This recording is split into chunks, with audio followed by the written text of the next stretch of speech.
एका फटक्यात अमेरिकेचे 3000 कोटींचे फायटर जेट्स उडवले। कसे आणि कुणी? इराण इस्रायल युद्धाचा अमेरिकेलाही मोठा फटका बसतोय। कसा बसतोय हेच या व्हिडिओतून पुढे पाहणार आहोत। नमस्कार, मी श्रेयस पांडे, तुम्ही पाहताय न्यूज 18 मराठी।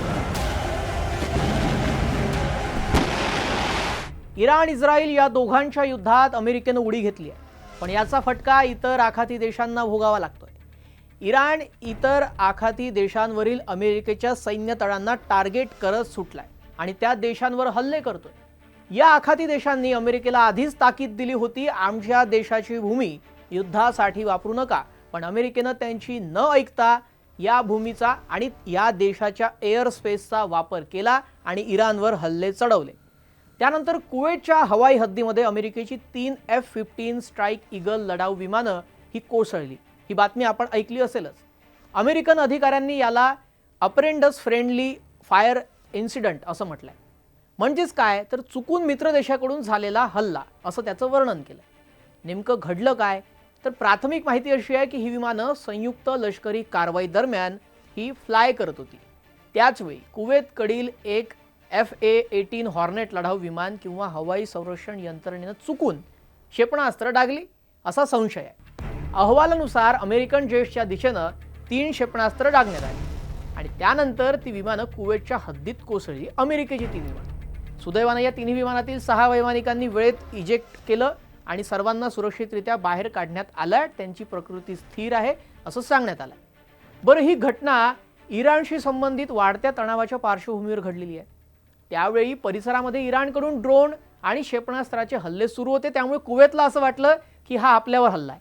त्यामुळे हवाई परिस्थिती आता अत्यंत गोंधळाची आणि धोकादायक बनलेली आहे। बरं, आता हे F-15 विमान पाडणारं FA-18 हॉर्नेट काय तेही जाणून घेऊया। FA-18 हॉर्नेट म्हणजे FA-18 हॉर्नेट हे अमेरिकेमध्ये तयार करण्यात आलेलं ट्विन इंजिन असलेलं सुपरसॉनिक मल्टी रोल लढाऊ विमान आहे। FA म्हणजे फायटर आणि अटॅक दोन्ही भूमिका पार पाडण्याची क्षमता या विमानामध्ये आहे। हे विमान 1983 मध्ये अमेरिकन नौदलात दाखल झालं। मूळ निर्मिती मॅकडोनेल डोल्गस या कंपनीने केली आणि त्यानंतर 1997 नंतर बोईंग कंपनीकडे त्याची निर्मिती गेली।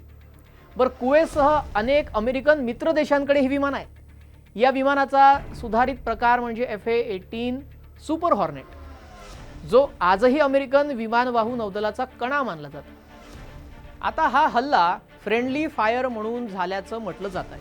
तर हे फ्रेंडली फायर म्हणजे काय बाबा, तेही आता समजून घेऊ। युद्धाच्या गोंधळामध्ये कधी-कधी मित्र देशांची विमानं किंवा सैन्य चुकून एकमेकांवर हल्ला करतात। याला ब्लू ऑन ब्लू किंवा फ्रेंडली फायर म्हणतात। तर याची काही कारणे देखील असू शकतात।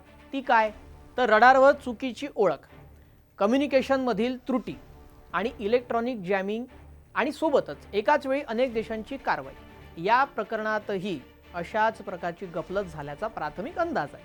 बरं, या घटनेचं महत्त्व काय आहे तर सध्याच्या संघर्षामध्ये अमेरिकेची लढाऊ विमानं गमावण्याची ही मोठी घटना आहे।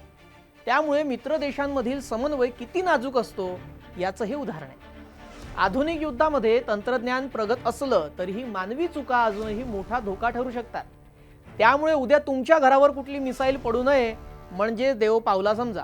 बरं, जोक सपाट, पण अशा युद्धाच्या परिस्थितीत गोंधळ होऊन कोट्यावधींचं नुकसान तर होतंच, पण त्याहून अधिक लोकांचा जीव जातो।